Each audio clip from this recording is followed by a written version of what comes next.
प्रिय छात्रों नमस्कार। आप सभी का स्वागत है अपना YouTube channel RK study point में।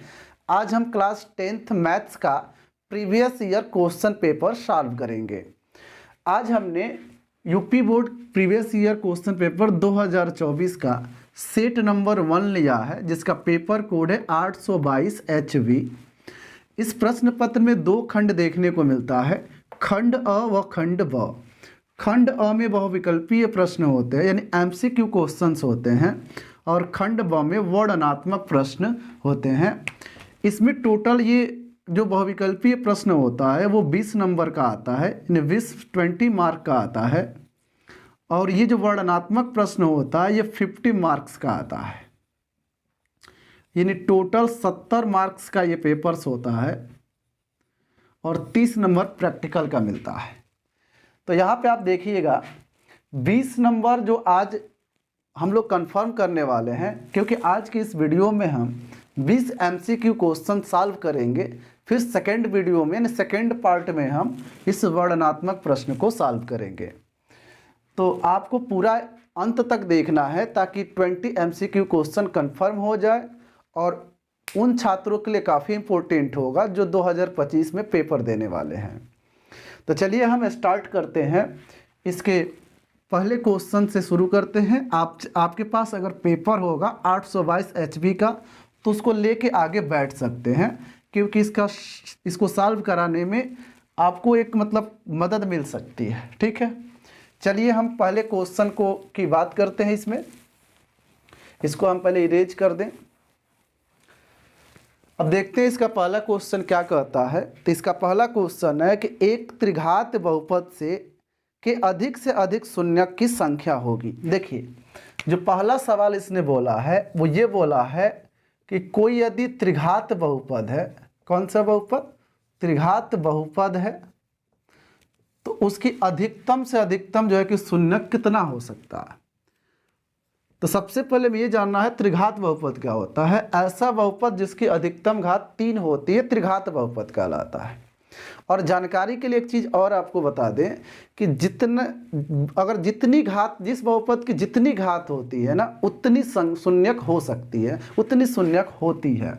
तो अब देखिए, त्रिघात बहुपद है तो इसकी 3 घात होने की वजह से ही तो त्रिघात बहुपद है ना, यानी इनमें शून्यकों की संख्या 3 हो जाएगी।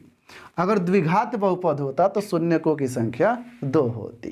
तो देख लीजिए किस ऑप्शन में है, तो ऑप्शन नंबर बी इसका करेक्ट हो जाएगा।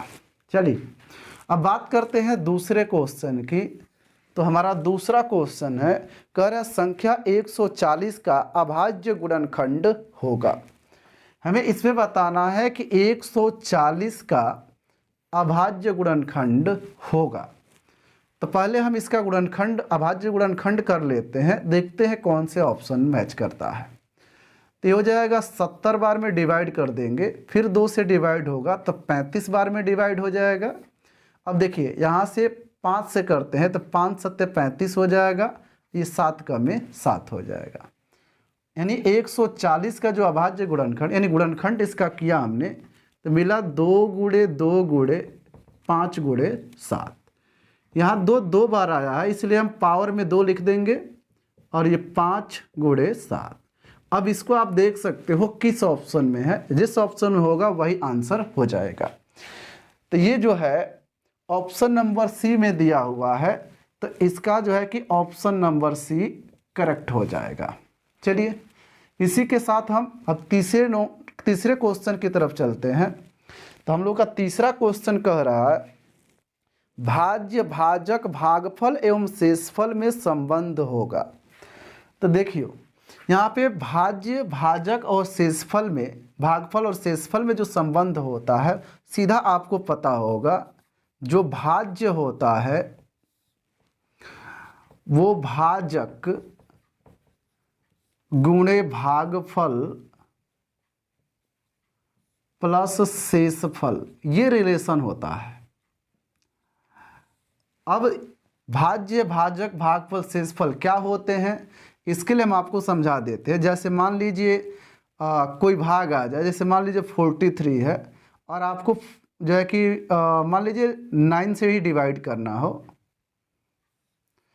तो 9 से अगर डिवाइड इसको करते हैं, चाहे 10 से कर लीजिए इसको, अगर 10 से डिवाइड करते हैं इसको तो यहाँ से 4 बार में ये डिवाइड होगा, क्योंकि 5 बार पढ़ने पर ज़्यादा हो जा रहा है। तो यहाँ शेषफल बच जाएगा 3, यानी 43 में से 40 जाएगा तो 3 बचेगा। इसे ही बोला जाता है शेषफल और इसे बोला जाता है भागफल, और ये जो बीच वाला है इसे बोला जाता है भाज्य और इसे बोला जाता है भाजक। तो जो ये ऊपर हमने रिलेशन लिखा है, जो भाज्य होता है बीच वाला, ये जो भाज्य है जिसमें हम भाग दे रहे हैं वो भाज्य होता है। भाज्य भाजक गुणे भागफल प्लस शेषफल के बराबर होता है। तो ये आप देख सकते हो किस ऑप्शन में दिया है, जिसमें भी दिया है वही ऑप्शन करेक्ट होगा। तो ऑप्शन नंबर सी में दिया है तो इसका सी करेक्ट हो जाएगा, ठीक है, यानी सी नंबर इसका करेक्ट आंसर हो जाएगा। चलिए अब बात करते हैं चौथे क्वेश्चन की। चौथा क्वेश्चन क्या कहता है? तो चौथा क्वेश्चन कह रहा है कि रैखिक समीकरण x + 2y + 5 = 0 तथा -3x - 6y + 1 = 0 के युग्म का हल होगा। यानी इस सवाल में दो समीकरण है, x + 2y + 5 = 0 और दूसरा समीकरण दिया है -3x - 6y + 1 = 0, और हमें बताना है कि इस युग्म का कौन सा हल होगा।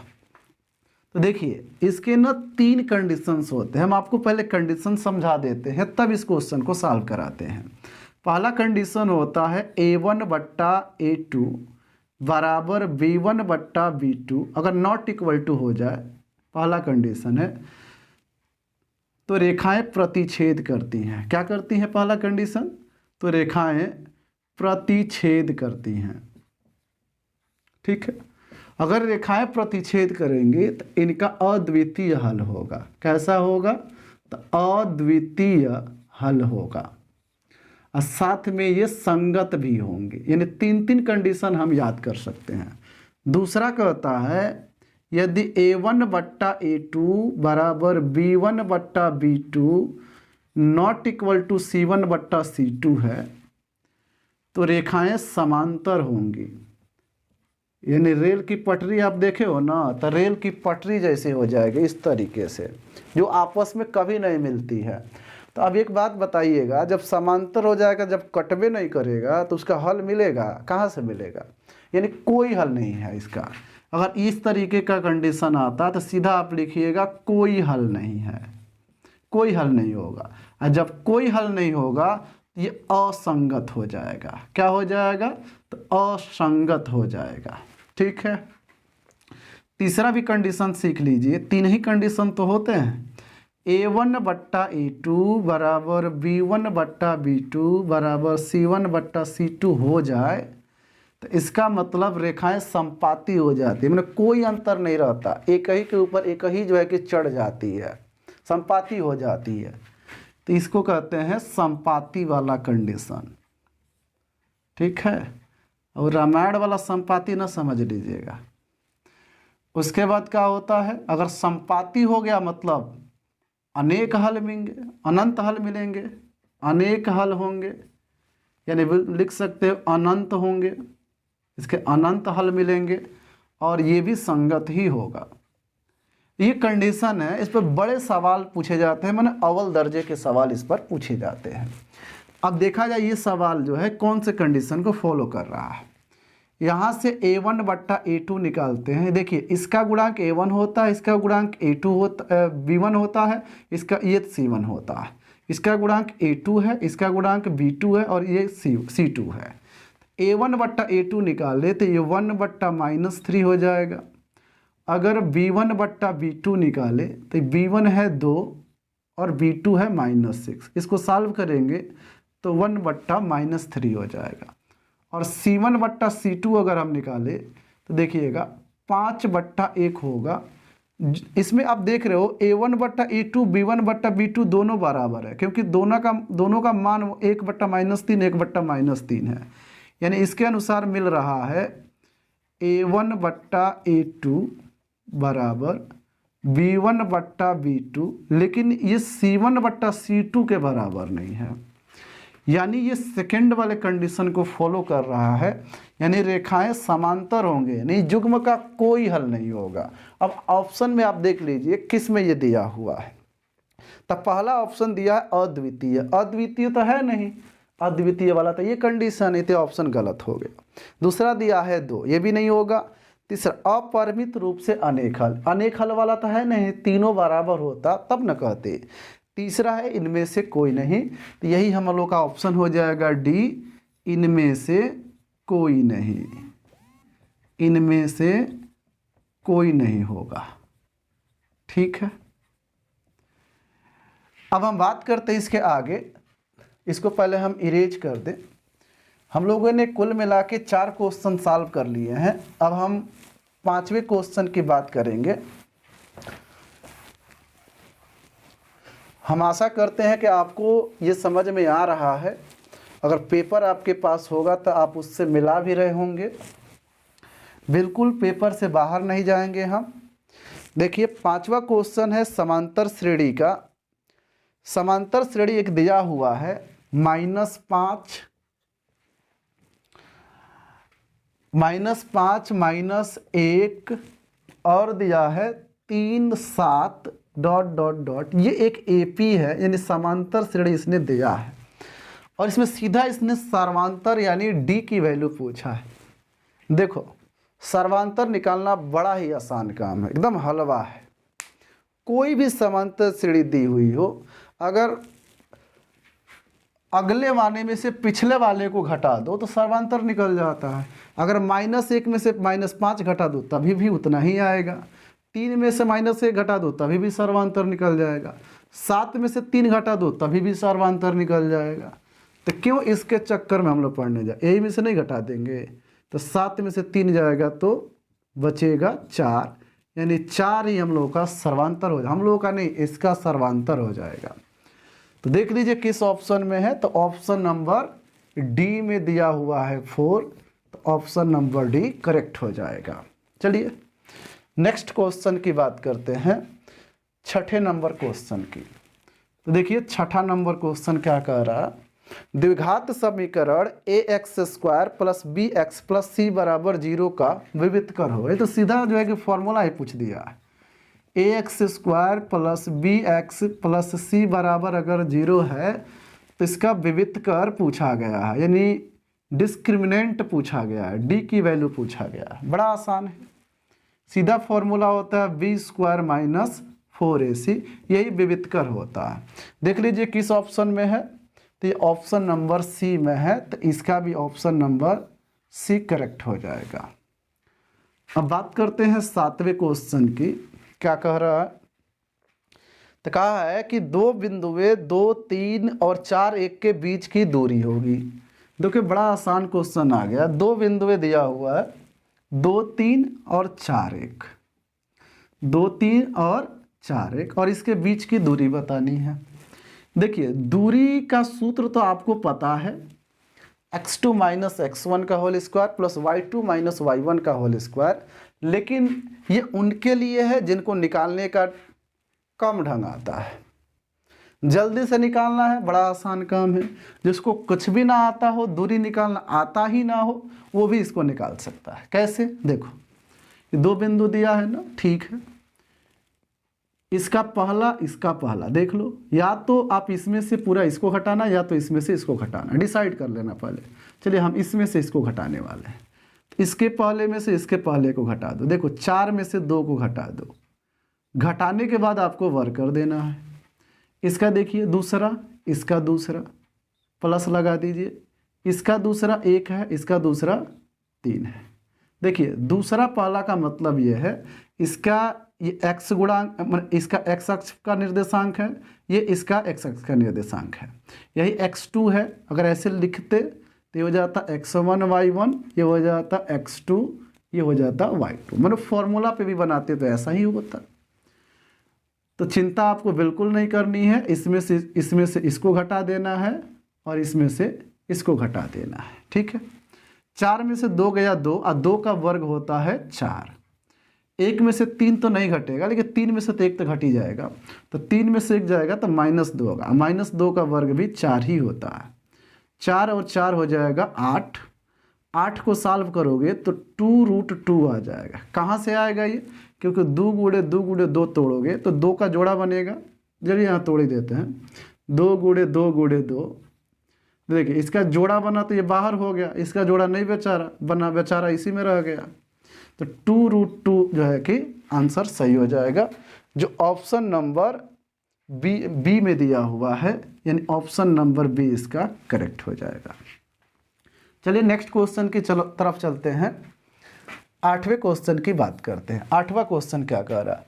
कह रहा यदि द्विघात समीकरण 3x² - 12x + m = 0 के मूल बराबर है तो m का मान होगा।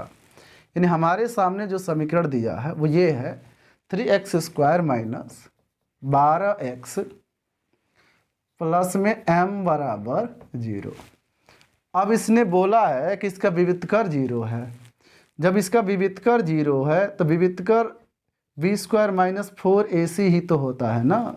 अब विवितकर बोला है 0 है, यही a होता है, ये b होता है और ये c होता है, तो है b² मतलब -12 का स्क्वायर -4, a की जगह 3 रख दीजिए और c की जगह m रख दीजिए।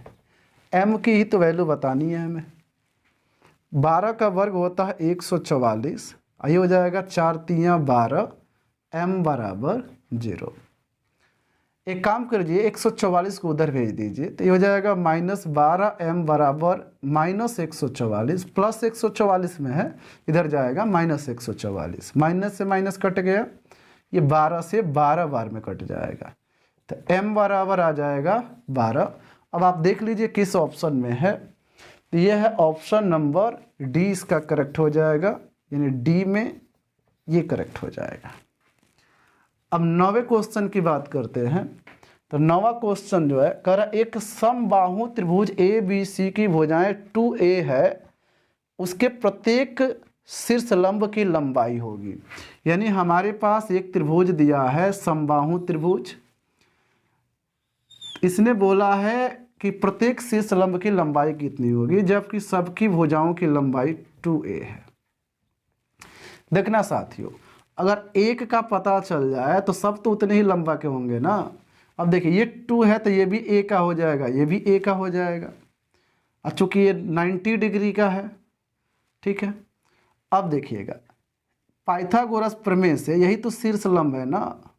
अगर इसका नाम दे दे ABC, तो यहाँ अगर P कह ले तो AP की लंबाई निकालना हो तो आपको पता है क्या करते हैं, AP बराबर स्क्वायर रूट के अंदर जो सबसे लंबी भुजा है उसका वर्ग, तो सबसे लंबी भुजा 2a है तो 2a का स्क्वायर माइनस इसका स्क्वायर, तो हो जाएगा 4a² माइनस a²। अब 4 में से 1 घटेगा तो हो जाएगा 3a², और आपको पता है a² का वर्गमूल निकल जाता है, यानी √3a हो जाएगा। प्रत्येक शीर्ष लंब की जो लंबाई होगी वो √3a के बराबर होगी, तो ऑप्शन नंबर सी इसका करेक्ट हो जाएगा, ठीक है। अब हम बात करते हैं आगे इसके 10वें क्वेश्चन की बात करते हैं। 9 तक तो हम लोगों ने कंप्लीट कर लिया। 10वां क्वेश्चन कह रहा है कि निम्नलिखित सारणी का माध्य होगा। चलिए इसके लिए हमें ये पूरा इरेज करना होगा, तो सबको हम इरेज करते हैं और उसके बाद क्वेश्चन को समझाते हैं। 9 तक के क्वेश्चन तो कंप्लीट हो गए होंगे। अब हम बात करते हैं 10 नंबर। 10 नंबर में देखिए वर्ग अंतराल दिया हुआ है, यानी इसने वर्ग अंतराल दे रखा है। तो हम एक काम करते हैं, वर्ग अंतराल को ऐसे लिख लेते हैं 1 से लेके 3 तक, थोड़ा सा 1 से 5 तक उसमें लिखा है लेकिन वो मिस्टेक है, थोड़ा सा सुधार कर लीजिएगा। 3 से 5 तक, 5 से 7 7 से 9 और 9 से 11। बारंबारता देखते हैं क्या दिया है। बारंबारता में दिया हुआ है 3 2 4 2 3, 3 2 4 2 3। एक बार और मिला लेते हैं, 3 2 4 2 3। ठीक है, ये तो हो गया। अब आपको क्या करना है, यहाँ से पद निकालने होंगे। पद कैसे निकलेगा, यानी x की वैल्यू, ये तो f है फ्रीक्वेंसी, कैसे निकलेगा, तो इसको ऐड करना है। तो 1 और 3 जोड़ेंगे तो 4 होगा, आधा कर देना है। यानी दोनों को जोड़ के, जब भी अंतराल दिया हो पद निकालने हो तो दोनों को जोड़ के 2 से भाग दे देना है। तो 3 और 1 4, 4 में 2 से भाग देंगे तो हो जाएगा 2। 5 और 3 8, 8 में 2 से भाग देंगे तो हो जाएगा 4। या देखिए 2 2 का अंतराल इधर चल रहा है तो इधर भी 2 2 का ही अंतराल चलेगा। तो 2 4 6 8, यहाँ से हो जाएगा 10। चाहो तो मिला सकते हो, 9 1 10, 10 में यहाँ पे 11 है, 11 और 9 20, 20 में 2 से भाग दोगे 10 हो जाएगा। यहाँ पे देख लीजिए 9 और 7 16, 16 में 2 से भाग दोगे 8। ठीक है, अब आपको निकालना है, क्योंकि समांतर माध्य पूछा है तो माध्य के लिए हमें सिग्मा एफ एक्स बट्टा सिग्मा एफ का इस्तेमाल करना है।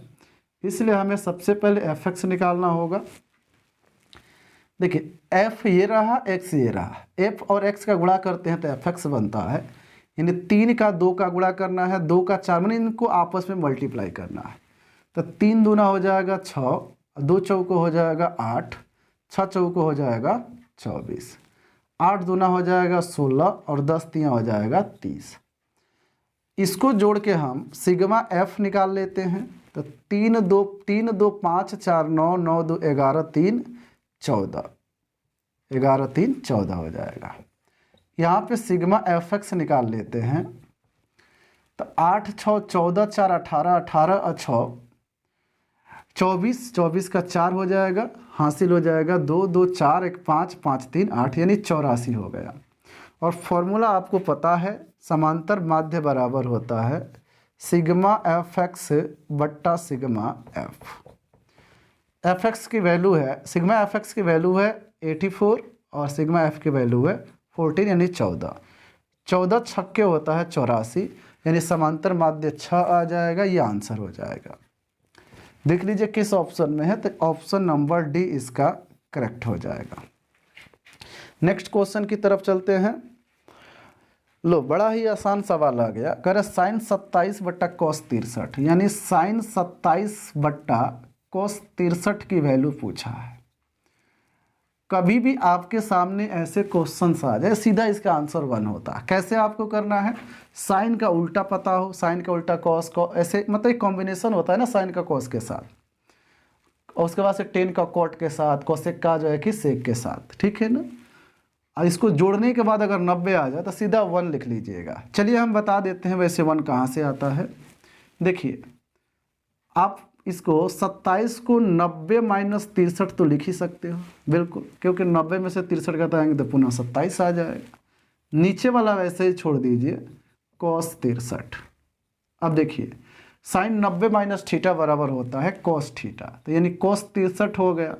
नीचो तो वही है कॉस 63, ये कट जाएगा, मिलेगा 1। देख लीजिए 1 किस ऑप्शन में है, तो पहला ही ऑप्शन हो जाएगा करेक्ट। 12 नंबर क्वेश्चन की बात करते हैं। 12 नंबर क्वेश्चन कह रहा है कॉस ए बराबर √3/2। कॉस ए की वैल्यू दिया हुआ है √3/2 और पूछा गया है हमसे साइन 2a की वैल्यू कितनी होगी। ये बढ़िया सवाल है। ठीक है, इसको देखिए 2 तरीके से बनाया जा सकता है, या तो साइन 2a को तोड़ के बनाइए, या a की वैल्यू यहाँ से निकालना बड़ा आसान है, निकाल लीजिए तब बना लीजिए। हम तो यही करने वाले हैं। यहाँ देखिएगा cos a की वैल्यू दिया है √3/2। ये बताइए ना cos कितने डिग्री का मान √3/2 होता है, तो आपका जवाब होगा cos 30 डिग्री के वैल्यू जो होता है वो होता है √3/2। तो यहाँ से cos a बराबर cos 30, मतलब a बराबर 30 डिग्री हो जाएगा। ठीक है, कई लोग कहते हैं cos से cos कैंसिल, कैसे भी आप समझिए a बराबर 30 डिग्री हो जाएगा। ए यहाँ रख दीजिए तो हो जाएगा साइन ए के जगह अगर मान हम रखते हैं तो हो जाएगा साइन 2 गुणे 30 यानी साइन 60 डिग्री, और साइन 60 की वैल्यू होता है पुनः √3/2, यानी जहाँ से चले थे वहीं पे आ गए। यानी √3/2 देख लीजिए किस ऑप्शन में है, तो ये ऑप्शन नंबर डी में है, तो डी नंबर ऑप्शन करेक्ट हो जाएगा। अब हम बात करते हैं इसके आगे, यानी 11 के बाद 12 हो ही गया, 12 के बाद 13 नंबर की बात करते हैं। तो 13 नंबर इतने में बन जाएगा, 13 नंबर बना ही लेते हैं तब इरेज करते हैं। 1 + 10 स्क्वायर ए बट्टा 1 + कॉट स्क्वायर ए का मान होगा, इसकी वैल्यू बतानी है। ये बड़ा ही आसान है इसके वैल्यू बताना। देखिएगा क्या करना है। 1 + 10 स्क्वायर ए बराबर जानते हैं कि सेक स्क्वायर ए होता है, और 1 + कॉट स्क्वायर ए बराबर होता है कोसेक स्क्वायर ए। ये सब फॉर्मूले का कमाल है, कोसेक स्क्वायर ए। इसके फॉर्मूले को आपको याद करना होगा। अब इसको थोड़ा सा और तोड़ दीजिए, कोसेक 1 कोसेक स्क्वायर ए को लिख सकते हैं साइन स्क्वायर ए, और कोसेक स्क्वायर ए को तोड़ेंगे तो हो जाएगा 1/cos स्क्वायर ए, और साइन बट्टा कॉस बराबर होता है 10a, यानी 10 स्क्वायर ए हो जाएगा। अब देख लीजिए किस ऑप्शन में दिया है, तो ऑप्शन नंबर इसका भी डी ही करेक्ट हो जाएगा। चलिए अब इसको पहले इरेज करते हैं, अब तब अगले यानी नेक्स्ट क्वेश्चन की चर्चा करेंगे, बात करेंगे और हम लोग सॉल्व करेंगे। चलिए अब बात करते हैं हम लोग 14 नंबर क्वेश्चन की। तो 14 नंबर ट्रिग्नोमेट्री से ही है। कह रहा है कि साइन 2a बराबर 2 साइन a, कह रहा है कि सत्य होगा जब a बराबर होगा। ये पूछा गया है a के किस मान के लिए सही है। तो देखो यहाँ पे अगर a के जगह 0 रख दें तो इसका मान पूरा 0 हो जाएगा। देखो साइन 2 × 0 रखेंगे, अगर 2 साइन 0 रख दें तो साइन 0 का मान 0 होता है, और साइन 0 का मान यहाँ भी 0 हो जाएगा, और 0 का 2 में गुणा करेंगे तभी भी 0 हो जाएगा। यानी a बराबर 0 के लिए ही केवल सत्य होगा, बाकी किसी अन्य मान के लिए सत्य नहीं होने वाला है। तो इसमें से जो ऑप्शन होगा वो ऑप्शन ए ही हो जाएगा, यानी ऑप्शन नंबर 1 करेक्ट हो जाएगा ये 14 नंबर क्वेश्चन का। अब बात करते हैं 15 नंबर क्वेश्चन की। कह रहा 22 सेंटीमीटर परिधि वाले एक वृत्त के चतुर्थांश का क्षेत्रफल होगा। परिधि कितना दिया है, तो परिधि दिया हुआ है 22 सेंटीमीटर। आपको पता है वृत्त की जो परिधि का सूत्र होता है, यदि त्रिज्या r हो तो 2πr, 22 सेंटीमीटर। ठीक है, यहाँ से देखिएगा ये हो जाएगा 2 × 22/7 × r बराबर 22। ये 22 से 22 कैंसिल हो गया, r बराबर हो गया 7/2। जब त्रिज्या पता चल जाए तो चतुर्थांश तो निकल ही जाएगा। ये बताइएगा ये सर्कल है और इसका चतुर्थांश बताना है तो कहाँ मुश्किल है। इसका 4 टुकड़ा कर दिए, वही एक हिस्सा चतुर्थांश है। यानी चतुर्थांश का जो क्षेत्रफल होगा,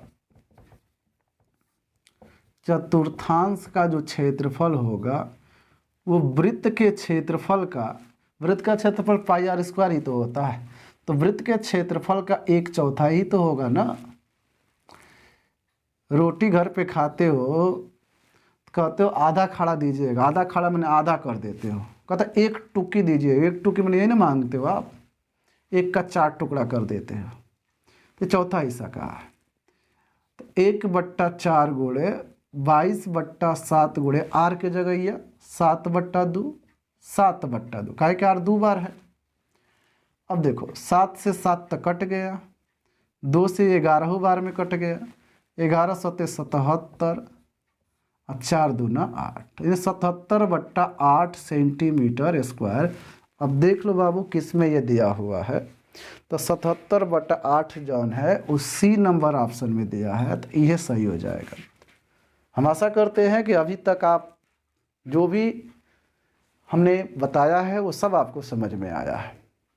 ऐसा है तो वीडियो को लाइक कीजिए और अपने दोस्तों के पास शेयर भी कर दीजिए ताकि उसका भी अच्छा मार्क्स आ सके। अब 16 नंबर की बात करते हैं। 16 नंबर कह रहा है, तो बढ़िया सवाल है। कर कैप्सूल संयोजन है, ये बढ़िया नहीं कह सकते, लप्पू सा सवाल कह सकते हो। कैप्सूल संयोजन है किसका? ऑप्शन पढ़ लेते हैं। 2 शंकुओं का, 1 बेलन एवं 2 अर्धगोलों का। तीसरा ऑप्शन है 1 बेलन एवं 1 अर्धगोले का। और तीसरा 1 बेलन एवं 2 अर्धगोलों का। तो देखो अब जो कैप्सूल होता है, आपको भी पता है कि जो कैप्सूल होता है उसमें 1 बेलन होता है इस तरीके से, एन से कहन को कटोरा होता है, मतलब अर्धगोला होता है। हम तो अर्धगोला को कटोरे का अर्ध कटोरा ही कहते हैं। तो देखो 1 बेलन होगा, कितना होगा? 1 बेलन होगा, अब प्लस में 2 अर्धगोला होगा। अब देख लो किस ऑप्शन में दिया है। तो ये ऑप्शन नंबर बी दिया हुआ है, तो ऑप्शन नंबर बी में है तो बी ही करेक्ट होगा। अगला क्वेश्चन देखते हैं 17 नंबर। ये जानदार सवाल है, ये कंपटीशन में भी ऐसे क्वेश्चंस आते हैं। कर यदि कुछ आंकड़ों का माध्य तथा बहुलक क्रमशः 32 और 35 है तो उनका माध्यक होगा। देखो बाबू, इनमें ना माध्यक हमें बताना है कितना होगा। दिया क्या है? तो बहुलक दिया है, बहुलक सेकंड वाला है यानी 35 दिया हुआ है, और माध्य दिया हुआ है 32 दिया हुआ है। माध्यक बताना है। देखो इसका एक बड़ा सुंदर रिलेशन होता है, बहुलक बराबर 3 गुणे माध्यक माइनस 2 गुणे माध्य। चिंता ना करो, ये याद करने का तरीका हम बता देते हैं। हमेशा याद रखना, बहुलक बराबर सूत्र होता है। देखिए माध्यक में कौ अक्षर है तो ज़्यादा है, और 3 और 2 में कौन ज़्यादा है तो ज़्यादा है, और ज़्यादा में से कौन घटता है तो कम वाला। तो माध्य में कम है, माध्यक में ज़्यादा है, तो माध्यक में से हमेशा माध्य को घटाना है, जब ज़्यादा में से कम को। ज़्यादा वाले में ज़्यादा वाले नंबर से गुणा करना है, कम वाले में कम वाले से करना है। माध्य छोटा है तो 2 भी तो छोटा है ना। इस तरीके से आप याद कर सकते हो, बड़ी मुश्किल नहीं है। अब यहाँ जो जो मान दिया है रख दो, बहुलक की जगह 35 रख दो। हमें माध्यक चूँकि बताना है तो माध्यक रख लो, यहाँ पे लिख लो 2 गुणे माध्य। माध्य की जगह 32 दिया है तो 32 कर लो। इसको गुणा करके इस साइड लेके आओगे, ये हो जाएगा 35 प्लस 32 दूना होता है 64 बराबर 3 गुणे माध्यक। अब देखिए 5 4 हो जाएगा 9 और 6 3 9, अब बट्टा में ये 3 आ जाएगा, ये हो जाएगा माध्यक। इसको डिवाइड कर दो तो ये 33 आ जाएगा, यानी 33 इसका माध्यक हो जाएगा।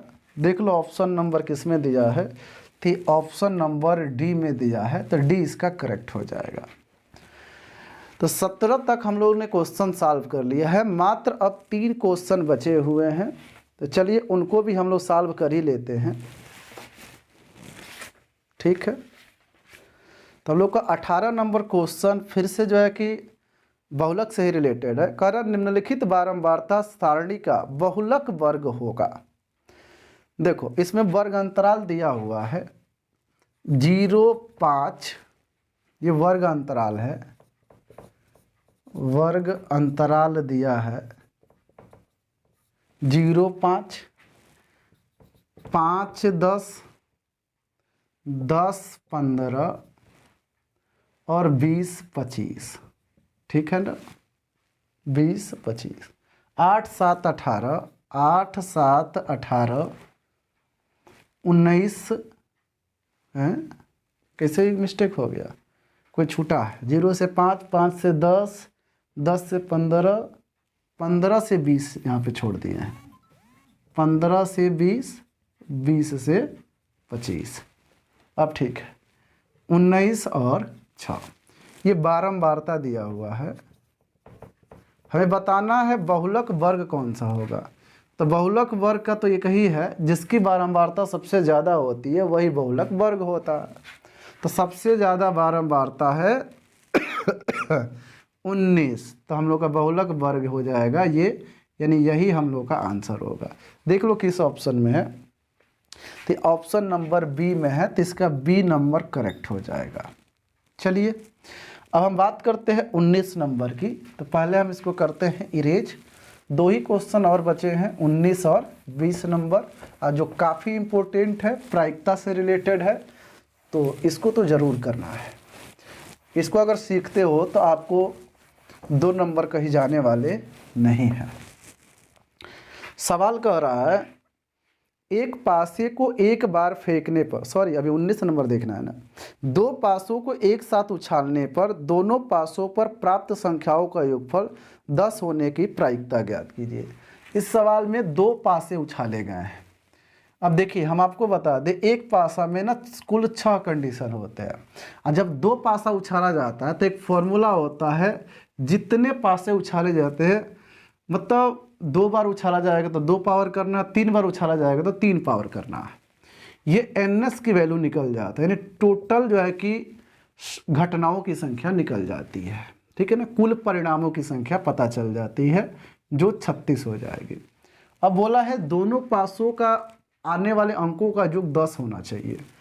अगर हम घटना पहले फिक्स करें, घटना का पता करें, अगर मान लीजिए पहले पासे पर 1 आता है तो दूसरे पर खूब होगा तो 6 आएगा, तो 6 एक साथ ही तो होगा ना। अब देखिए अगर मान लीजिए पहले पर 4 आ जाए और दूसरे पर 6 आ जाए, तब जाके योग 10 होगा।